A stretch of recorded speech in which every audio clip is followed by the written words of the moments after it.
اللہ فرماتا ہے ہم نے اس قرآن کو اگر کسی پہاڑ پر نازل کیا ہوتا وہ پہاڑ ریزہ ریزہ ہو جاتا، ہم نے اس قرآن کو شکر کے برابر تولا۔ آپ مجھے بتائیں، میں آپ سے کہوں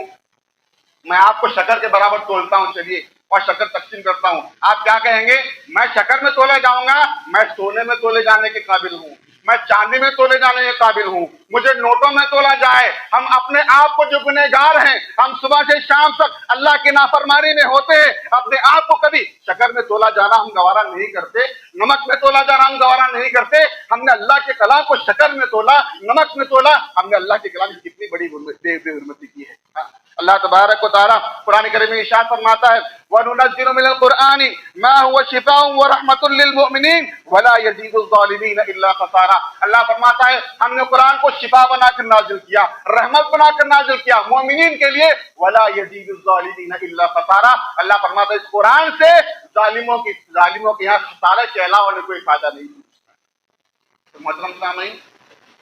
یہ جو بات ہمارے یہاں چلی آ رہی ہے کہ قرآن کریم کو شکر میں تول کر کے شکر تقسیم کی جائے، یہ کتنی بڑی رسم ہے، یہ کتنی بڑی بدعت ہے، یہ کتنا بڑا رواج ہے، یہ کیسی قباحت والا عمل ہے، ہم اور آپ کو اس سے بچنا چاہیے۔ محترم سامعین کرام، صبح ہوتی ہے، ہمارے یہاں ایک مسلمانوں میں رسم پائی جاتی ہے یا یوں کہہ لیجیے بدعت پائی جاتی ہے۔ صبح ہوتی ہے سب سے پہلا کام گھر کے سامنے جھاڑو لگانا اور گھر کے سامنے پانی مارنا۔ کیا سمجھتے ہیں ہم ایسا کر کے؟ اگر صبح صبح پانی مار کر جھاڑو لگائیں گے، جو کرنی دھرنی جادو ٹونا ایسا ویسا سب بلائیں نکل جائیں گی، اور حال یہ ہوتا ہے کہ فجر کی نماز چھوٹی ہوئی ہوتی ہے، فجر کی نماز چھوٹی ہوئی ہوتی ہے۔ اللہ تبارک و تعالیٰ نے صبح صبح کے وقت قرآن پڑھنے کا حکم دیا ہے، کبھی قرآن ہاتھ میں لینے کی توفیق نہیں ہوتی ہے، نماز پڑھنے کی کبھی توفیق نہیں ہوتی ہے، اور صبح صبح گھر کے سامنے جھاڑو لگا کر کے گھر کے سامنے پانی مار کر کے ہم عقیدہ رکھتے ہیں کہ اس سے بلائیں مصیبتیں دور ہوں گی، ایسا کبھی نہیں ہوتا، ایسا کبھی نہیں ہوتا۔ یہ بہت بڑی رسم ہے، یہ بہت بڑی بدعت ہے جو امت مسلمہ میں پائی جاتی ہے۔ محترم سامعین کرام، اسی طرح ہمارے یہاں جو اور ایک رسم پائی جاتی ہے وہ کیا ہے؟ وہ ہے مغرب کا وقت ہوتے ہی چراغ جلانا، ہے نا۔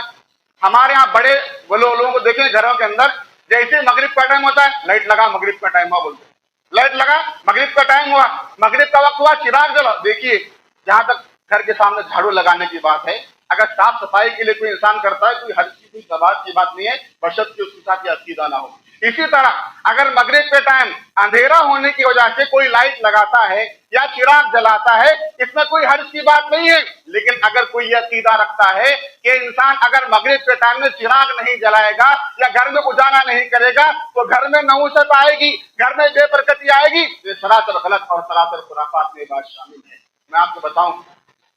اللہ کے نبی صلی اللہ علیہ وسلم کے زمانے میں سب سے پہلی بات کو یاد رکھیے، اللہ کے نبی نے مغرب کے ٹائم ہمیں کیا تعلیم دی ہے۔ اللہ کے نبی نے ارشاد فرمایا جب دن ڈھل جائے اور رات شروع ہو جائے، یعنی مغرب کا وقت ہو جائے، اللہ کے نبی نے فرمایا اپنے بچوں کو اپنے گھروں میں روک لو۔ اللہ کے نبی نے فرمایا اپنے بچوں کو اپنے گھروں میں روک لو، کیونکہ یہ وہ وقت ہوتا ہے جب شیاطین پوری دنیا میں پھیل رہے ہوتے۔ یہ صحیح حدیث ہے، یہ صحیح حدیث ہے۔ تو ہمیں کیا کرنا چاہیے؟ مغرب وقت ہونے کے بعد اپنے جو چھوٹے بچے ہیں، معصوم بچے ہیں، اگر وہ بچے گلی میں کھیل رہے ہوں یا باہر مستی شراب کر رہے ہوں، انہیں فوراً بلائیں، اپنے گھروں میں روک لے، حتیٰ کہ ایک رات کا ایک حصہ گزر جائے، پھر ہم انہیں باہر چھوڑ سکتے ہیں۔ کیونکہ یہ جب دن کا اختتام ہوتا ہے، رات شروع ہو رہی ہوتی ہے، یہ شیاطین کے پھیلنے کا وقت ہوتا ہے، یہ اللہ کے نبی صلی اللہ علیہ وسلم نے ارشاد فرمایا، تو ہمیں روکنا چاہیے۔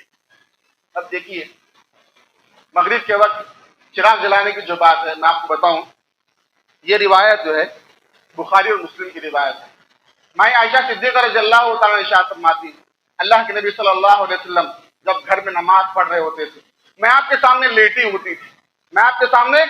ہوتی تھی اور میرے پیر قبلے کی جانب ہوتے تھے۔ اللہ کے نبی صلی اللہ علیہ وسلم جب آپ قیام میں ہوتے اور آپ قیام کرتے، آپ رکوع کرتے، جب سجدہ کرنے کا وقت ہوتا تھا، عائشہ صدیقہ رضی اللہ عنہا فرماتی ہیں اللہ کے نبی صلی اللہ علیہ وسلم میرے پیر کو ہاتھ سے دھکا لگاتے